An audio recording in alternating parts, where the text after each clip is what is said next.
দুধ প্রকৃতপক্ষে আদর্শ একটি খাবার। দুধ এমন একটি খাবার বা পানীয় যার মধ্যে খাবারের সকল পুষ্টি উপাদান পাওয়া যায়। ছোট থেকে বড় সকলেই দুধ খায়। দুধ খাওয়ার মাধ্যমে শারীরিক উপকারিতা পাওয়া গেলেও এর কিছু ক্ষতি রয়েছে। অনেকে দুধ খেয়ে তাকে হজম করতে পারেন না। পেটের নানাবিধ গণ্ডগোল থেকে শুরু করে শারীরিক অসুস্থতা শুরু হয়ে যায়। কারণ প্রত্যেকটি খাবার খাওয়ার সঠিক নিয়ম এবং পদ্ধতি রয়েছে।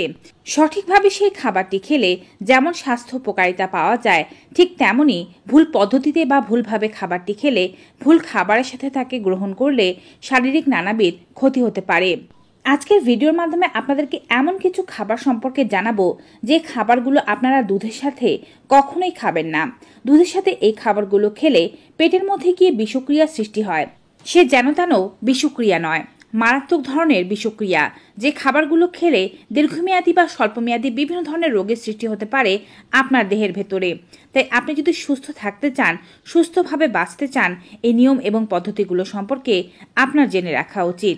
Hello viewers, welcome to my channel Labani's kitchen and blogs. সকলের কাছে অনুরোধ থাকবে, আপনারা যারা আজকে এই চ্যানেলে নতুন তারা অবশ্যই স্বাস্থ্য বিষয়ক এমনই উপকারী ভিডিওগুলো পেতে চ্যানেলটি সাবস্ক্রাইব করে পাশে থাকা বেল আইকনটি ক্লিক করে অল নোটিফিকেশনে ক্লিক করে দেবেন। এতে করে আমরা ভিডিও আপলোড করার সাথে নোটিফিকেশন আপনাদের কাছে পৌঁছে যাবে। আপনারা আমাদের Facebook page Labani's kitchen and blogs follow করুন। চলুন মূল ভিডিওতে যাওয়া যাক। এমন মানুষ খুঁজে পাওয়া মুশকিল হবে যে কিনা দুধের সাথে কলা খায়নি। কলা যেমন পুষ্টিকর তেমনই সুস্বাদু একটি খাবার। অন্যদিকে শরীরের জন্য প্রয়োজনীয় প্রায় প্রত্যেকটি উপাদানই দুধের মধ্যে পাওয়া যায়। কিন্তু তা থাকা সত্ত্বেও বিশেষজ্ঞরা বলছেন এই দুই খাবারকে একসঙ্গে খেলে সেটি স্বাস্থ্যের জন্য বিপজ্জনক হতে পারে। কারণ দুধের সঙ্গে কলার মিশ্রণ হজম হতে অনেক সময় নেয়। তাই একসঙ্গে খেলে সারাদিন পেট ভারী হয়ে থাকবে, ফুলে থাকবে, পেটে ব্যথা হতে পারে, গ্যাস্ট্রিক অ্যাসিডিটির সমস্যা বেড়ে যেতে পারে। দুধ এবং কলা আদর্শ ব্রেকফাস্ট হিসেবে বিশ্বজোড়া সমাদৃত। তবে এই খাবারগুলো শারীরিক অসুস্থতারও প্রধান কারণ। দুধ এবং কলা দুটোই প্রোটিন সমৃদ্ধ খাবার এবং এই হাই প্রোটিন সমৃদ্ধ খাবার একসাথে না খেয়ে দুটো খাবারের মাঝে অন্ততপক্ষে আধা ঘন্টার বিরতি দেওয়া উচিত। আপনি যদি ব্রেকফাস্টে কলা রাখতে চান, সেক্ষেত্রে আধা ঘন্টা অপেক্ষা করে দুধ পান করুন। আর যদি আপনি ব্রেকফাস্টে দুধ রাখেন, সেক্ষেত্রে কলা খেতে চাইলে একটু অপেক্ষা করে তারপরে খান। এতে করে আপনি শারীরিক ঝুঁকির হাত থেকে বাঁচতে পারবেন। বিশেষ করে যাদের খাবার খেলে বদহজম, গ্যাস্ট্রিক অ্যাসিডিটি, পেট ফেঁপে থাকা কিংবা পেট ব্যথার মতো সমস্যা হয়, তারা এই নিয়মটি বিশেষভাবে মানার চেষ্টা করবেন। দুধ একটি পরিপূর্ণ আহার। ভিটামিন সি, ক্যালসিয়াম, ম্যাগনেসিয়াম সহ একাধিক গুরুত্বপূর্ণ জিনিসের উৎস হচ্ছে দুধ। উচ্চ প্রোটিন সমৃদ্ধ পানীয়র মধ্যে একটি হচ্ছে দুধ। ভুল করেও দুধ এবং ডিম একসাথে খেতে যাবেন না। বিশ্বজোড়া যেমন কলা এবং দুধ সমাদৃত একটি ব্রেকফাস্ট, তেমনি দুধ এবং ডিমও সকালের নাস্তায় অনেকেই রাখেন এবং খেতে পছন্দ করে থাকেন। এই দুটোই ভারী এবং গুরুপাক জাতীয় খাবার। দুধের সঙ্গে যে কোনো তেলে ভাজা খেলে মারাত্মক প্রভাব পড়ে। তাই বলা হচ্ছে দুধ এবং ডিম একসাথে খাবেন না। যদি খেতে হয়, সেক্ষেত্রে ডিম পরিপূর্ণ সেদ্ধ করে খেতে পারেন। তবে যারা ডিম পোচ কিংবা তেলে ভাজা ডিম খেতে পছন্দ করেন, তারা এই দুটো খাবার একসাথে খেলে পেটে ব্যথা, পেটের গণ্ডগোল, পেটের নানাবিধ অসুখ এবং দীর্ঘমেয়াদী পেটে আলসার পর্যন্ত সৃষ্টি হতে পারে। আবার যাদের হজম প্রক্রিয়া একটু গণ্ডগোল আছে, তারা শুধুমাত্র তেলে ভাজা ডিমই নয়, সেদ্ধ ডিমও দুধের সাথে খেতে যাবেন না। কিছুটা বিরতি দিয়ে খাওয়ার চেষ্টা করুন। এক কথায় মাথায় রাখবেন, দুধের সাথে গুরুপাক খাবার এবং দুধের সাথে তেলে ভাজা খাবার পরিহার করা উচিত। দুধের সাথে পরবর্তী যে খাবারটি পরিহার করতে হবে তা হচ্ছে লেবু জাতীয় ফল। আসলে দুধের সাথে যে কোনো টক জাতীয় ফলই পরিহার করা উচিত। টক জাতীয় খাবার খাওয়ার আগে ও পরে দুধ না খাওয়ার পরামর্শ দিয়ে থাকেন বিশেষজ্ঞরা নিজেরাই। লেবু জাতীয় ফল ভিটামিন সি এর সমৃদ্ধ, যার ফলে এর মধ্যে প্রচুর মাত্রায় সাইট্রিক অ্যাসিড পাওয়া যায়। যখন কেউ দুধ এবং লেবু একসাথে খান, এটি পেটের মধ্যে গিয়ে মিলিত হয়ে জমাট বাঁধতে শুরু করে।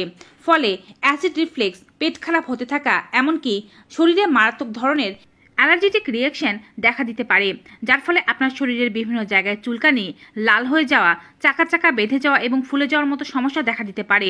সাথে হতে পারে সর্দি এবং কাশি। তাই সাবধান হওয়া আজ থেকেই জরুরি। যদি দুধের সাথে কোনো ভিটামিন সি জাতীয় ফল খেতে হয়, সেক্ষেত্রে 1 ঘন্টার বিরতি দেওয়া অবশ্যই জরুরি।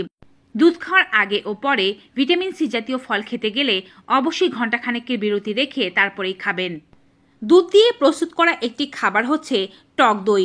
দুধ শরীরের পক্ষে খুবই উপকারী। বিশেষজ্ঞরা প্রতিদিনই ছোট এবং বড়দের 1 থেকে 2 গ্লাস দুধ সেবন করতে বলে থাকেন। কিন্তু দুধ দিয়ে প্রস্তুত করা খাবার টক দই দুধের সাথেই খাওয়া উচিত নয়, কারণ এই দুটো খাবারের ধর্ম আলাদা হয়ে যায় এর ফরমেশন করার ফলে, যার কারণে দুধ এবং টক দই একসঙ্গে খেলে ভালোভাবে তা হজম হতে পারে না। এছাড়াও টক দইয়ের সঙ্গে কখনো কোনো ধরনের গরম খাবারই খাওয়া উচিত নয়। দই শরীরকে ঠান্ডা রাখতে সাহায্য করে। বেশিরভাগ সময় দই খাওয়াই হয় এজন্য যেন এটি পেট এবং শরীরকে শীতল রাখতে পারে। তাই পরোটা জাতীয় কোনো খাবার এবং দুধের সাথে দইকে খাওয়া উচিত নয়। দুধের সাথে পরবর্তী যে খাবারটি সম্পর্কে আলোচনা করছি সেটিও একটি ফল, আর সেটি হচ্ছে তরমুজ। মৌসুমী এই ফলটি রয়েছে নানা প্রকারের রোগ প্রতিরোধ ক্ষমতা। তরমুজে রয়েছে potassium, vitamin A, vitamin C এবং ভিটামিন বি, যা গরমকালে আমাদের দেহকে শীতল রাখতে এবং জলের চাহিদা পূরণ করতে সাহায্য করে থাকে। তবে তরমুজে প্রচুর পরিমাণে পানি থাকার কারণে এটি প্রস্রাবের উৎপাদন বেড়ে যেতে সাহায্য করে। তরমুজ খাওয়ার সময় বা আগে ও পরে দুধ খেলে শরীরের টক্সিনের মাত্রা বিপুল হারে বাড়তে থাকে, যার ফলে আপনার ফুড অ্যালার্জির সৃষ্টি হবে। ডায়রিয়া হবার আশঙ্কা প্রচুর পরিমাণে বেড়ে যাবে। অধিকাংশ মানুষের ক্ষেত্রে এই দুটো খাবার হজম করা খুব কঠিন হয়ে যায়। এই দুটো খাবার খেলে মারাত্মক ধরনের ডায়রিয়া হতে পারে এবং ধীরে ধীরে শরীরের মধ্যে টক্সিন বেড়ে কিডনি নষ্ট পর্যন্ত হয়ে যেতে পারে। দুধ এবং তরমুজকে কখনো একসাথে গ্রহণ করতে যাবেন না। এটি আপনার দেহের ভেতরে এতটাই পরিমাণ বিষক্রিয়া সৃষ্টি করতে পারে, যার ফলে আপনি তাৎক্ষণিকভাবে মারাত্মক রকমের অসুস্থ হয়ে যেতে পারেন। দুধের সাথে পরবর্তী যে খাবারটি বাদ দেওয়ার কথা বলছি তা হচ্ছে মাছ। পুষ্টি সমৃদ্ধ খাবারের মধ্যে অন্যতম সেরা খাবার হচ্ছে মাছ। এতে বিভিন্ন ধরনের ভিটামিন ছাড়াও রয়েছে প্রচুর মাত্রার প্রোটিন, কিন্তু পুষ্টিবিদদের মতে 2 ধরনের প্রোটিন একসঙ্গে খাওয়া খুবই ক্ষতিকারক। এতে পাচনতন্ত্রের উপরে খারাপ প্রভাব পড়ে। আর যদি প্রোটিনের ধর্ম 2 ধরনের হয়, সেক্ষেত্রে পাচনতন্ত্রের উপরে এই খারাপ প্রভাব আরও বেশি পরিমাণে পড়তে পারে এবং দীর্ঘমেয়াদে পড়তে পারে। মাছ প্রাণীজ প্রোটিন। দুধের প্রোটিনের সঙ্গে এটি মিলিত হলে ভারসাম্যের অভাব হতে শুরু করে। এতে শারীরিক অস্বস্তি, পেটে ব্যথা, ফোলাভাব, ত্বকে অ্যালার্জি, শরীরের টক্সিন বেড়ে যাওয়া ইত্যাদি সমস্যা মারাত্মক হারে বাড়তে পারে। তাই দুটো খাবারের মাঝে অন্ততপক্ষে আধা থেকে 1 ঘন্টার বিরতি দেয়া আবশ্যক। দুধের সঙ্গে সর্বশেষ যে খাবারটি পরিহার করার কথা বলছি তা হচ্ছে মূলা। পুষ্টিগুণে ভরপুর মূলা। তবে মূলা খাওয়ার ঠিক পরপরই দুধ খেলে শরীরে নাকি মারাত্মক ক্ষতি হয়। বিশেষজ্ঞদের মতে মূলা শরীরকে গরম করে। এটি দুধের সঙ্গে মিলিত হলে অ্যাসিড রিফ্লেক্স হয়, পেটের মধ্যে গিয়ে পাথরের সৃষ্টি করতে পারে। তাই দুধ এবং মূলা খাওয়ার মাঝে কয়েক ঘন্টার বিরতি রাখা অত্যাবশ্যকীয়। ভিউয়ার্স, আজকের এই গুরুত্বপূর্ণ ভিডিওটি আপনাদের কাছে কেমন লেগেছে কমেন্ট বক্স জানাতে ভুলবেন না। ভিডিওটি যদি আপনাদের কাছে ভালো ও উপকারী মনে হয়ে থাকে তাহলে অবশ্যই বেশি বেশি মাত্রায় like, comment, share and subscribe. দেখা হবে আবার নতুন একটি ভিডিওতে নতুন কিছু উপকারী তথ্য নিয়ে। ততক্ষণ পর্যন্ত সকলে ভালো থাকুন, সুস্থ থাকুন। Goodbye and take care.